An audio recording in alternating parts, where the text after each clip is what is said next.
We return now to our top story as the Taliban struggles to rule amid protests and dissent in Kabul and across the country. William Brangham explores the collapse of the country's government, which was built and supported by the U.S. and its allies for 20 years. That's right, Judy. For some deeper perspective on how we got here, I'm joined now by someone who has had years-long involvement in Afghanistan. Sarah Shays covered the fall of the Taliban after 9/11 for NPR. She then started and ran several NGOs in the country. She served as an advisor to several senior U.S. military commanders in Afghanistan, and then to the chairman of the Joint Chiefs of Staff. She's the author of several books. The most recent is On Corruption in America and What is at Stake. And she joins us now from Paris. Sarah Shays, great to have you back on the NewsHour. You recently published an essay called The Ides of August, and in it you laid out several factors that you argue helped get us to where we are today. And the first element was corruption that you pointed to. Can you explain the mechanism? How is it that corruption leads to the fall of the Afghan government? In simple terms, why would a population take risks to fight the Taliban on behalf of a government that is treating them almost as badly as the Taliban do? So Afghan government officials would shake people down at every interaction. The massive international funding that was arriving in the country was being siphoned off or captured by government officials and their cronies. And from Afghans' perspective, it almost looked like the United States was in favor of this system because our officials were always seen partnering with these venal Afghan leaders.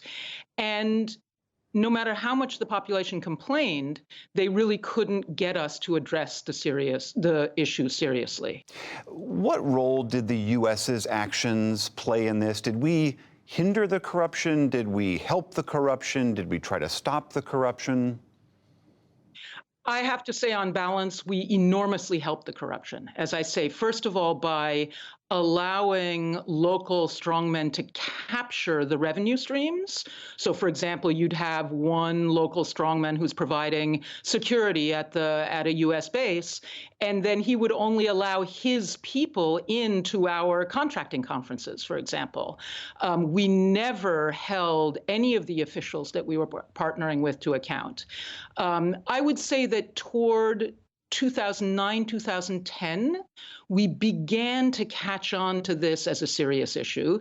And so a decision was made to do a test case with plenty of evidence. It was brilliantly mounted, and it had to do with a whole of approximately $900 million in Kabul Bank, right? So we're talking a significant issue here.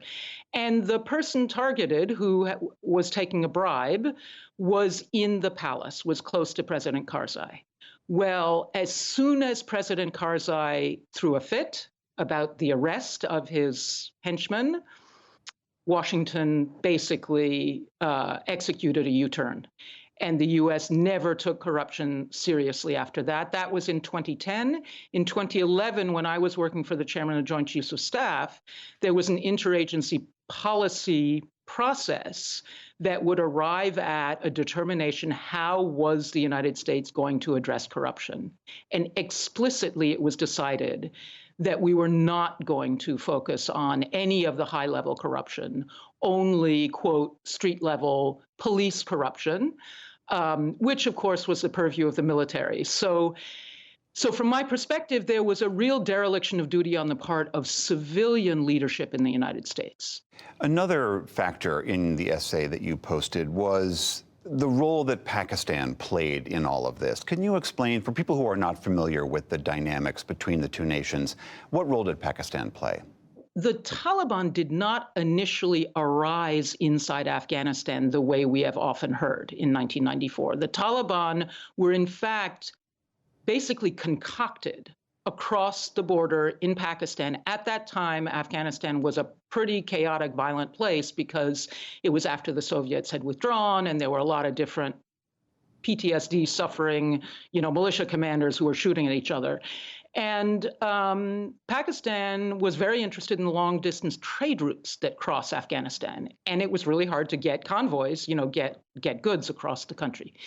And so their idea for how to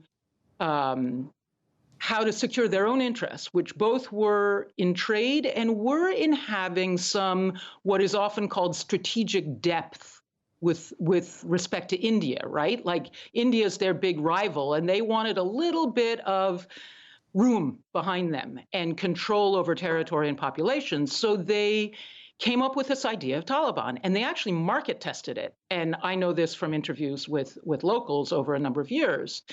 Golly, how would you feel about some religious students, coming to bring this violence to a stop? And frankly, people said anything, This was Pakistani military intelligence doing this.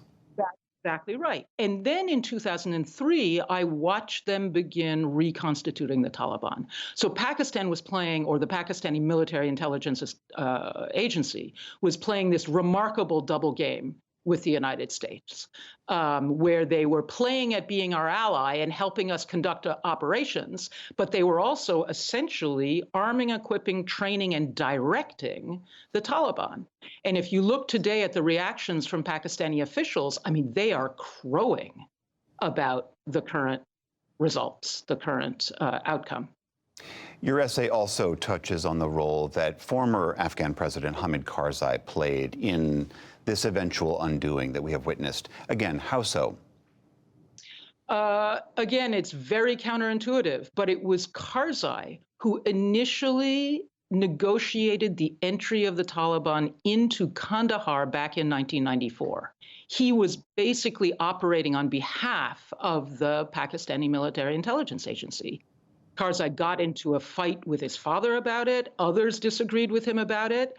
But that was the role he played. And so, again, it stunned me when I learned this, that our choice to be the first president of Afghanistan was the very one who had ushered the Taliban into power in the first place.